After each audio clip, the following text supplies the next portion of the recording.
Labą dieną.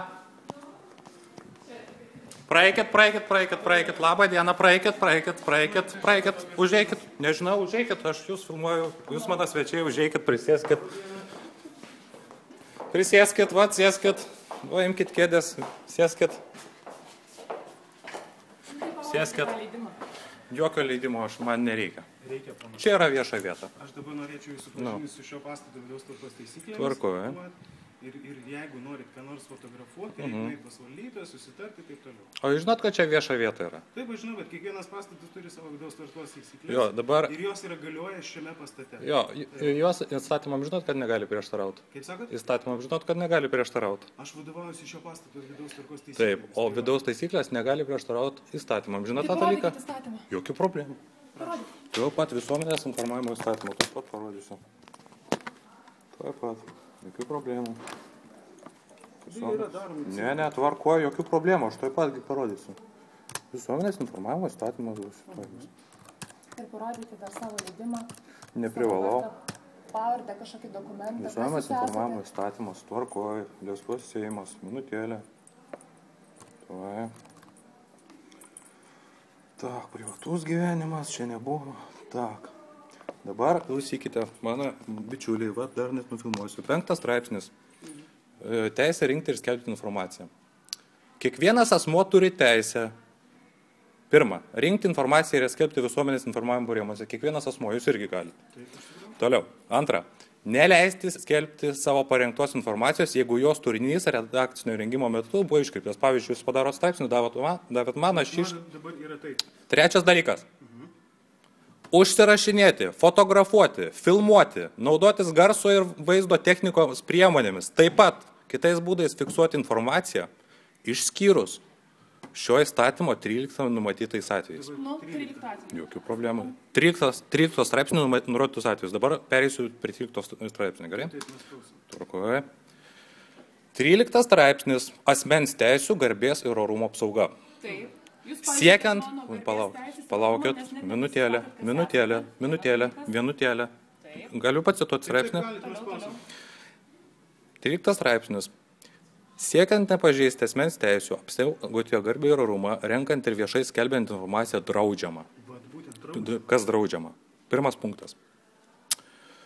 Be asmens sutikimo filmuoti, fotografuoti, daryti garso ir vaizdo įrašus fizinio asmens gyvenamoje patalpoje, fizinio asmens privačioje namų valdoje ir jai priklausančioje, aptvirktoje ir kitaip aiškiai pažymėtoje teritorijoje, nepaisant to, ar tas asmuo yra nurodytose vietose, kaip parint jūs namuose. Antras punktas. Filmuoti, fotografuoti ar daryti garso ir vaizdo įrašus ne viešų renginių metu, be organizatorių, turinčių teisę rengti tokius renginius sutikimų. Trečias punktas. Filmuoti, fotografuoti žmogų ir naudoti jo atvaizdus reklamai visuomenės informavimo priemonėse be šio žmogaus sutikimo. Ketvirtas punktas. Filmuoti, fotografuoti asmenį su aiškiais fiziniais trūkumais be šio asmens sutikimo arba filmuoti ir fotografuoti asmenį jam esant bejėgiškos būklės dėl sveikatos sutrikimo. Penktas.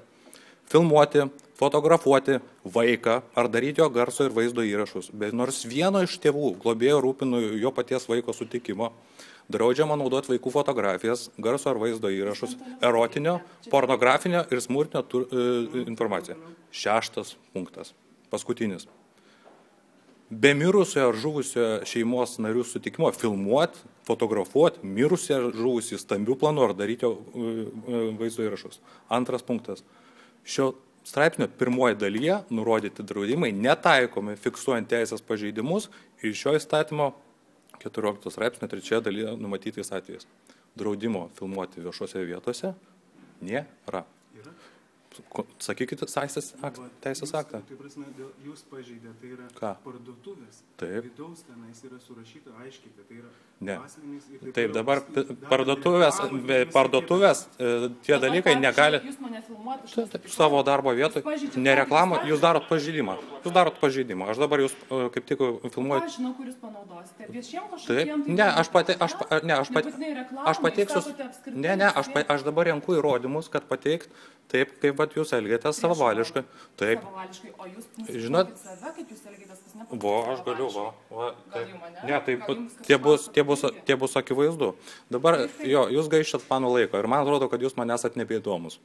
Tai Oi, ta koksai proga, jūs esate susireikšminęs, tai ta proga noriu jums padėkoti už dėmesį, pacitavau įstatymus ir tada Gerai, dėkui. mes dabar kreipsimės į poną Vladimirą. Tvarkoje. Ir pateiksime jums vidaus taisyklės. Jokių statybos problemų, tvarką. Tada jokių problemų. pasižiūrėsime, gerai? Drąsiai, ačiū Jums labai, dėkui. Gerai, Dėkui. Viso geriausio. Ačiū už profesionalų aptarnavimą. O jūs irgi, ačiū už jūsų žurnalistinį profesionalumą. Dėkui, viso geriausio. Iki. Viso gero. Neduok Dieve, visi žurnalistai